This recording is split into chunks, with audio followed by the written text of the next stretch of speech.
유일하게 제가 인생에서 두 가지를 오래 하고 있다. 우리 신랑과 이혼하지 않고 살고 있고, 그다음에 주님을 지금 17년째 운영을 하고 있다. 그래서 샵을 운영하는 원장님께도 제가 너무 많은 사람의 얘기를 듣지 말아라. 가능성이나 잠재력이 있느냐 없느냐가 중요한 거지 잘하는지 못하는지는 전혀 중요하지 않다라고 생각해요. 원장님은 본질을 찾으셨다고 생각을 해요. 본질은 바뀌지가 않잖아요. 이제 더 이상 헤매이시지 않는 거예요. 네, 안녕하세요. 에스테틱인들의 수다가 있는 곳 에스다의 박 원장입니다. 안녕하세요. 김진영 실장입니다. 오늘은 잘 되는 샵과 오래가는 샵에 대해서 이야기 나눌 건데요. 심도 깊게 이야기 나눌 수 있도록 한 분을 모셨습니다. 네, 안녕하세요. 저는 주식회사 로에고의 대표이고요. 저희 회사는 에스테틱과 스파 컨설팅을 진행하고 있고 그 외에도 기업 컨설팅이나 테크닉 개발 등을 진행하고 있습니다. 엄청 다양한 일들을 하시네요. 대단하신 분이시죠.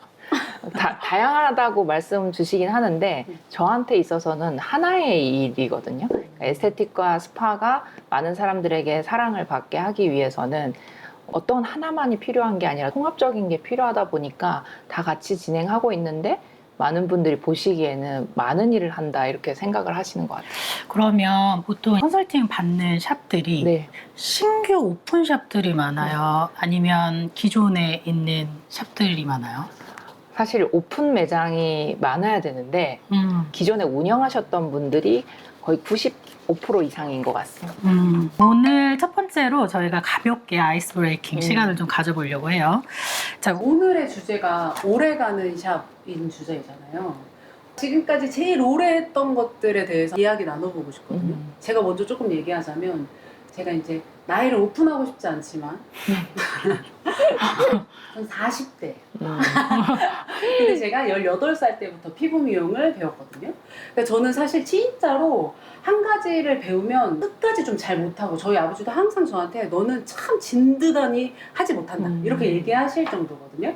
근데 제가 지금까지 피부 미용 업계에서 20년 가까이 계속 하고 있는 건 제가 제일 오랫동안 하고 있는 일인 것 같은데 원장님이랑 대표님은 어떤 걸 가장 오래 해오셨어요? 저도 이 일이 이제 18년 차인데요. 사실 저희가 하는 일이 되게 창조적인 일인 것 같아요. 그 창의력이 필요하고 창조적이고 그리고 사람마다의 고유성을 다 봐야 되는 일이다 보니까 사실은 맞아요. 지루할 새가 없이 하다 보니 시간이 이렇게 간 것 같아요. 저는 사실 학원을 끊어가지고 끝까지 다녀본 적이 없고 왜? 아파서 약을 타도 그 약을 끝까지 먹어본 적이 없어요.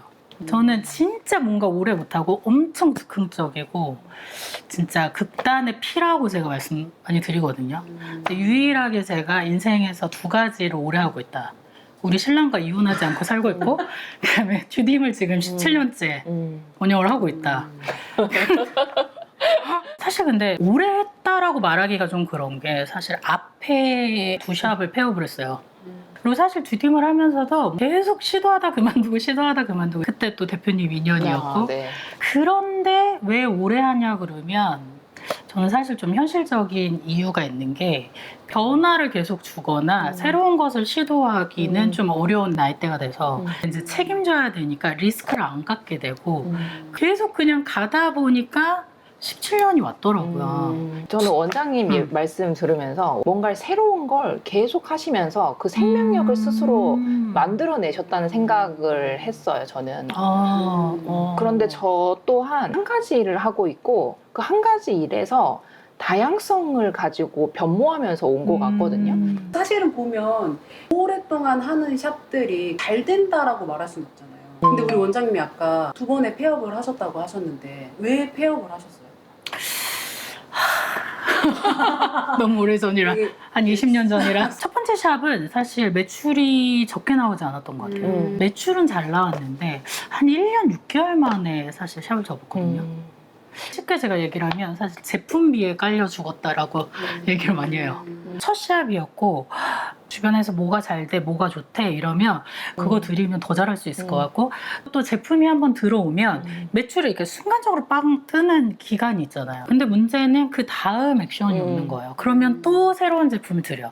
새로운 게 들어왔어야 하면 또 관심을 가져주시니까 이게 1년을 누적되니까 네. 나중에는 제품 B에 깔려 죽었다 이렇게 얘기를 하거든요.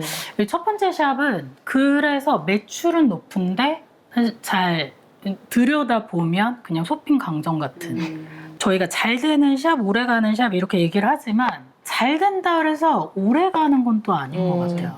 대표님이 그동안에 컨설팅 하시면서 잘 됐는데도 이렇게 소리 소문 없이 사라진 경우들은 어떤 경우가 있으세요? 제일 좋은 건 이미 왕창 벌어서 아, 완전 부러워. 왕창 벌어서 이제 그 졸업하시는 그렇죠. 그런 경우도 있어요. 좋은 경우. 근데 두 번째는 임신, 출산, 육아가 이제 개인적인 가장 큰 거고, 그리고 세 번째는 어떤 신상의 문제가 있을 때가 많으시고, 그래서 저는 생각보다 많은 운영자분들이 이 일을 너무 사랑하시는 분들이 많다고 생각을 해요. 맞아요. 제가 아는 원장님들은 사실 직원에 대한 상처 때문에도 진짜 많이 그만두셨어요. 한 번은 직원분들이 담합해서 한꺼번에 그만두셨어요. 맞아. 그러니까 그럴 이건 땐 사실 진짜. 뭐든 문제가 있었겠죠. 그 안에서 문제가 있었으니까 그 직원들이 그렇게 했겠지만 이 일을 하는 저의 입장으로 봤을 때는 이건 너무 책임감이 없는. 그러니까 원장님으로서는 사람이 번아웃이 올 정도로 사람으로 번아웃이 오거든요. 그럼 진짜 이 샵 일 자체가 하기 싫다라고 느껴지신다라고 얘기하시더라고요. 맞아요. 근데 저는 이 샵을 유지하는 거에 있어서 사실 엄청난 터닝 포인트 경험이 하나 있어요. 이제 샵을 접었잖아요. 어떤 원장님이 그러면 그냥 우리 샵에 와서 상담만 좀 해줘 이렇게 된 거예요.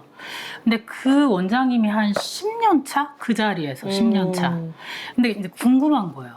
그분이 어떤 노하우가 있어서 10년을 버티나. 그래서 취직을 해가지고 들어가서 봤는데 생각보다 뭐가 없으세요. 특별한 어떤 이유가 없어요. 오히려 제가 느끼기에는 내가 저분보다 훨씬 잘하는 파트도 분명 있는데 저분은 10년을 버텼고 나는 왜 2년도 못 버텼지? 라는 생각을 하면서 그러고 나서 내린 결론이 뭐였냐? 그분은 그냥 오래 한 거예요. 오래 하다 보면 자기의 고객이 생겨요. 그러면 무너지진 않더라고요. 그러니까 엄청나게 막 대단하게 성장하지 않더라도 쭉 가시는 거예요. 사실 이제 세 번째 샵이 지금의 디딤인데 뭐라고 결심했냐? 무조건 버틴다. 버티면 내 고객이 생기고 결국 자본주의에선 누가 엉덩이 힘이 제일 세냐가 짱이다라고 결론을 내린 게 그때 그 경험이었어요. 정말 또 인생의 전환점이 되시는 맞아요. 계기네요. 맞아요. 그래서 저는 지금도 디딤을 어떻게 17년을 운영을 하세요라고 하면 그냥 그때그때 버텨가면서 온 게 다거든요. 근데 그러다 보니까 고객층이 엄청 탄탄하게 쌓여 있는 거죠. 대표님이 보신 케이스는 네. 어떤 샵들이 잘 되나요? 솔직히 제가 많은 운영자분들을 관찰하는 입장에서 봤을 때는 목표가 있는 분들, 무엇이 목표인지를 스스로 알고 가시는 분. 가끔 저희 회사에 이렇게 문의하실 때 대표님 저희 샵은 좀 규모가 작은데 저희 같은 곳도 해주시나요? 이렇게 오세요. 그러면 제가 항상 하는 얘기가 작고 큰 것이 중요하지 않다라는 얘기를 하고 가능성이나 잠재력이 있느냐 없느냐가 중요한 거지 잘하는지 못하는지는 전혀 중요하지 않다라고 생각해요. 그런데 잘 되는 곳들은 목표가 뚜렷하세요. 자기는 1인 샵이지만 대표님 저는 한 달에 20일만 출근하고 1,000만 원만 하고 싶어요. 그게 제 목표예요. 굿. 액수가 크고 작음이 중요한 게 아니라 본인의 목표가 분명하고 그 목표에 대해서 난 이렇게 하고 싶어. 이게 있는 분들은 잘하는 운영을 하신다고 생각해요. 잘한다의 기준은 본인이 원하는 방식의 운영을 하시는 것이 저는 잘하는 운영이라고 생각을 해요. 저희 디딤 같은 경우도 그런 게 있는 것 같아요. 지사장님들이 그렇게 기계를 디딤에 넣고 싶어 하세요. 근데 제가 기계를 진짜 안 드리는 편이에요. 맞아요. 그게 왜 그러냐면 저희 샵을 방문하는 고객의 기대치가 있어요. 그러니까 뭐 이런 것들 있잖아요. 그러니까 샤넬한테 기대하는 무드가 있잖아요. 근데 갑자기 샤넬이 뭔가 전혀 다른 것으로 가면 그 기대가 깨지잖아요. 근데 디딤은 어떤 거를 기대하시냐면 테라피적인 것들, 감각적인 것들을 기대를 많이 하고 싶어요. 오감을 자극하는 맞아요. 듀딤의 방향성이 굉장히 명확하다는 증거인 것 맞아요, 같아요. 맞아요. 어떤 것은 반응하지만 어떤 것은 이제 반응이 없다면 맞아요. 굉장히 명확한 방향성이 있으신 거죠. 우리가 이제 잘된 샵, 오래가는 샵 이렇게 얘기를 하지만 결국은 자기의 아이덴티티를 발견하는 게 가장 첫 번째 관문. 그게 제일 공감 가는 부분인 네. 것 같아요. 네네. 대표님이 보셨을 때 지금 이 영상을 보시는 원장님들이 이런 부분들은 오래가는 힘이다라고 하면 어떤 부분들을 좀 얘기하고 싶으세요? 조금 새는 이야기일 수 있는데 이번에 개봉한 그 오디세이라는 영화가 있는데요. 네. 그게 이제 트로이 전쟁 이후에 집으로 오는 데까지 거의 20년이 걸리는 네. 시간을 그린 이야기인데 저는 원장님들에게 관계를 거치실 수밖에 없는 일들이 있다라고 얘기들을 드리고 싶어요. 우리가 바로 골을 넣으면 너무 좋은데 이게 골을 넣기까지의 과정이 있을 수밖에 없잖아요. 때로는 저는 컨설팅 하면서 사실 컨설팅을 받으시는 이유가 리스크를 줄이고 그리고 빠른 어떤 효과를 보시기 위해서 하시는데 종종 개인적으로는 아, 이게 잘한 일일까 하는 때도 있어요. 굉장히 빠르게 성장하고 성공하신 분들이 꽤 많아요. 근데 그게 다는 아니더라. 왜냐면 본인이 직접 겪어봐야 아는 일들이 있는데 이 정답이 왜 나왔는지에 대한 이해 없이 정답을 얻으시게 되면 함께 할 때는 잘 해내시지만 혼자서는 못 해내시는 게 있거든요. 근데 저희 회사에서 컨설팅 가이드는 혼자서 하실 수 있는 힘을 만들어 드리자가 저희 회사의 목표이기 때문에 그걸 중요하게 생각하는데 빨리 정답 알려주세요. 빨리 매출 나오게 해주세요. 할 수는 있지만 결국에는 원장님이 잘 되는데도 문 닫아 보시고 또 갑자기 어떤 급격한 변화도 겪어보시고 한 것처럼 이 운영자의 운명이다라고 얘기를 드리고 싶고 그게 또 위로를 드리는 말이 아니라 사실인 것 같아요. 원장님처럼 어떤 일련의 경험을 통해서 깨달음을 얻으시는 게 중요한 것 같아요. 저는 이제 2년 동안 하다가 샵을 접었어요. 섭섭하지만 그래도 잘 접었다 이렇게 생각했어요. 근데 그때 저는 엄청 실패자라고 생각했어요. 제 스스로가 이 하나를 이끌어가지 못했고 난 경험치가 많은데도 불구하고 잘 못했어. 난 실패자야 라고 생각했거든요. 근데 지금 대표님께서 말씀하신 것처럼 제가 했던 것들이 경험치가 돼서 영업을 할 때 제가 했던 것들만 안 하면 할 수 있겠구나라는 것들을 원장님들한테 꼭 얘기해요. 대표님이 말씀하셨던 실패만이 답이 아니었고 다음을 하게 된다는 것들이 크게 좀 저한테 자리 잡은 것 같아요. 실패만 보셔서 못 일어나는 분도 있고 또 똑같은 걸 반복하시는 분도 있잖아요. 그러니까 그 안에서의 적절함이 늘 어려운 일인 것 같고 아까 컨설팅을 받으실 생각도 있냐 하셨는데 저는 제 스타일이 명확해서라고 하시잖아요. 고집이 세서. 근데 제가 원장님께도 제안 드린 적도 없고 맞아요, 원장님도 맞아요. 생각을 하시지 않을 수 있는 이유가 뭐냐면 원장님은 본질을 찾으셨다고 생각을 해요. 본질은 바뀌지가 않잖아요. 이제 더 이상 헤매이시지 않는 그렇죠, 거죠. 그렇죠. 물론 그 안에서의 문제를 끝없이 맞이하시고 또 해결해 나가고 계시겠지만 사람마다 나는 이거는 할 수 있는데 이거는 타협이 안 돼 하는 점이 그 타협이 안 되는 점이 저는 본질이라고 생각하거든요. 저한테 또 어떤 분들이 뭐 프랜차이즈 같은 거 하면 되게 잘 되실 텐데 왜 프랜차이즈를 안 하냐 하는데 저의 본질은 계속 창의적이고 창조적인 일을 해야 되고 저한테는 어떤 저만의 틀을 갖고 제국을 쌓아나가는 게 저하고는 좀 어렵고요. 안 맞아요. 네. 근데 저는 원장님들한테 이 얘기를 좀 해드리고 싶은 게 저희 아들이 이제 원래는 운동하던 친구인데 운동을 그만두고 공부를 하기로 했기 때문에 열심히 잘해야 된다는 부담감이 엄청 있는데 수학을 잘 못 봤어요. 그래서 이제 울면서 저한테 못 봤다고 전화가 온 거예요. 그래서 밥을 사주면서 저희 아들한테 뭐라 그랬냐면 시험은 물론 네가 얼마나 잘하고 있는지를 테스트하기 위해서도 보지만 너의 운이 이번 시험엔 안 맞아서 네가 공부한 부분이 안 나오고 공부하지 못한 부분이 나왔거나 뭐 실수를 했거나 이런 운이 안 따라주는 게 있음에도 불구하고 다음 시험을 준비할 수 있는 걸 연습시키기 위해서 우리는 시험을 본다. 그래서 오진아 이거를 내가 어디서 운을 놓쳤지를 돌아보고 다음 운을 우리가 기다리는 훈련도 필요한 것 같다 얘기를 했거든요. 그래서 운이 너에게 왔을 때 잘 잡았으면 좋겠다. 근데 저는 우리가 이제 얘기하는 것들에 대해서 원장님들이 내가 샵을 오래 운영하지 못하는 것에 대해서 저는 사실은 죄책감 느끼지 않으셨으면 좋겠어요. 왜냐하면 일정 부분은 운이 따라줘야 돼요. 음. 네. 저도 세 번째 그 운이 왔던 것 같아요. 네. 그래서 원장님들이 나에게 운이 올 때까지 내가 계속 할 수 있게 계속 나가는 힘이 좀 필요하지 않나? 그런 생각이 들어요. 저는 정말 끊임없이 제가 조금 못하고 있나? 라는 그 의문점이 들면 여러 사람한테 안 묻고 물어야 되는 사람은 딱 정해져 있었어요. 그래서 샵을 운영하는 원장님께도 제가 너무 많은 사람의 얘기를 듣지 말아라. 내가 가지고 있는 것들의 한 가지를 보시고 그리고 내가 할 수 있는지를 좀 봐라 라고 말씀을 정말 많이 드렸었거든요. 제가 하고 있었던 일들은 지금까지 어찌 보면 여러 조언들보다는 정말 필요한 얘기들이 저한테는 가장 이해를 지킬 수 있는 힘이었던 것 같아요. 사람들이 저한테 이제 한 10몇 년을 하셨고 지금 또 2개점까지 운영하고 있으니까 이제 뭐 편하시죠? 또 직원들도 막 10년 차들이고 막 이러니까 사실은 그때그때의 힘듦이 있어요. 몇 달 전에 어떤 고객님이 클레임을 걸러 오셨어요. 인포에서 막 소리를 지르시면서 막 얘기를 하신 거예요. 근데 그때 이제 룸에 다 케어 중이셨잖아요. 그러니까 이게 완전 모든 룸에 막 다 그러니까 제가 그 순간에 약간 너무 수치스러움이 들더라고요. 그러면서 이 업에 회의감이 들어요. 저희는 굉장히 친밀하게 관계를 하기 때문에 이게 조금만 틀어졌을 때 또 불편한 감정 되게 오래 가거든요.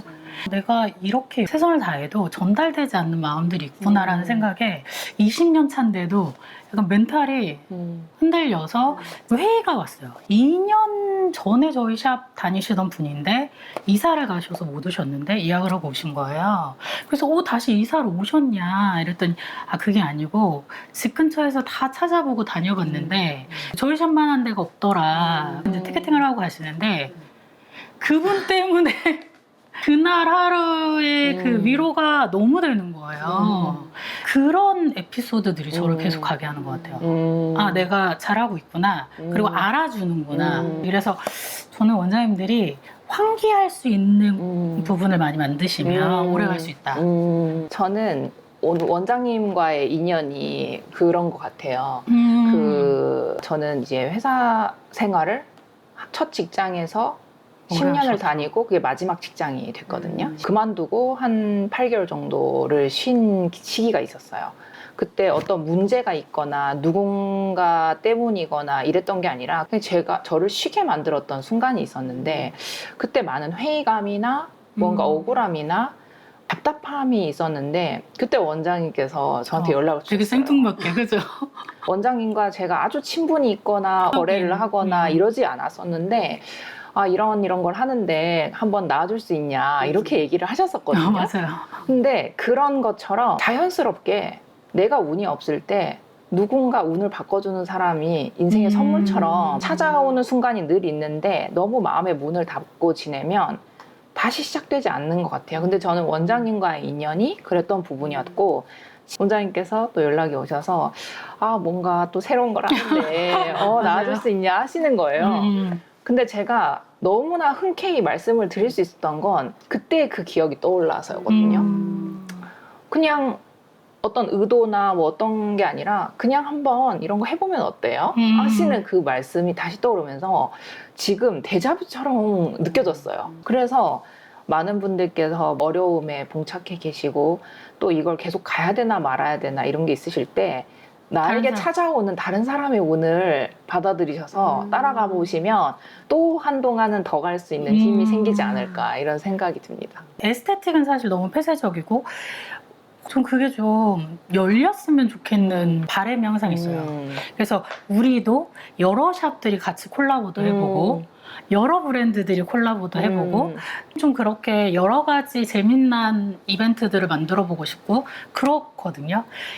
그러다 보니까 계속 뭔가를 시도하게 돼요. 저희가 생각보다 저희뿐만 아니라 많은 분들이 관계 안에서 맞아요. 서로에게 힘이 될 수 있는 관계가 너무 많은데 내 마음에서 그런 부담이 있어서 못하는 게 있을 것 같아요. 항상 누군가와 함께 같이 해야 오래 간다는 그 말이 틀린 말이 아닌 것 같아요. 맞아요. 오늘 나와보시니까 어때요? 분위기나 이런. 왜냐면 이제 다른 분들도 나오실 수 있는데. 네. 저희가 마지막에 함께 하는 거에 대해서 이렇게 얘기를 했는데 사실 저는 요즘 그 요식업 되게 부러워하거든요. 요식업에서 맞아요. 막 이런 뭐 흑백 요리사도 하고 맞아요. 이번에 스트리트 레스토랑 파이터 이런 거 맞아요. 보면서 막 가슴이 막 너무 뜨거워지는 이런 것들을 느끼는데 셰프들이 다른 매장에 네. 가서 먹고 리뷰 남겨주고 유튜브도 되게 많이 하시고 맞아요, 맞아요. 근데 저희 쪽은 생각보다 되게 폐쇄적이에요, 많이 저희가. 그렇죠. 그래서 저는 여기 또 다른 분이 많이 출연하시면 더 좋을 것 같고 또 이 에수다 많이 보면서 어쩔 수 없이 네, 1인 운영하시는 분도 너무 음. 많기 때문에 유튜브를 통해서 같이 하는 시간을 가지시면 너무 큰 위로가 되시지 않을까 싶어요. 네. 오늘 이제 저희가 잘 되는 샵, 오래 가는 샵에 대한 이야기를 했는데요. 오래 간다고 해서 내가 지금 잘 가고 있는지 항상 고민하시는 분들 많으신데 생각해보면 오래 가는 건 저도 그렇지만 모두가 광대의 줄타기 같은 느낌이에요. 그래서 늘 어려움이 있고 삶이라는 게 그런 것 같아요. 그 힘들 때 우리가 마음을 다잡는 방법을 하나씩 고민해 보시고 내가 그때마다 또 한 걸음 내디딜 수 있는 그런 힘이 있으면 좋겠다라는 생각이 오늘 좀 들고 그 한 발을 내딛는데 저희의 대화가 많은 인사이트가 되었으면 좋겠습니다. 사실 대표님 아까 말씀하신 것처럼 저희는 많은 분들이 오셨으면 좋겠어요. 그래서 저도 연락을 드리기도 하지만 또 흔쾌히 먼저 연락 주시면 또 더 재미난 수다가 만들어질 것 같습니다. 오늘 네. 흔쾌히 와주셔서 너무 감사하고 네, 감사합니다. 너무 좋은 인사이트가 네. 됐어요. 그리고 꼭 밥 한 번 먹어요. 아, 네. 저희 밥 한 번 먹고 인사 한번 올릴까요? 네네네. 진영 씨 항상 저희 든든하게 중심을 잡아주셔서 감사합니다. 저희는 4화에 또 찾아뵙도록 할게요. 감사합니다. 감사합니다.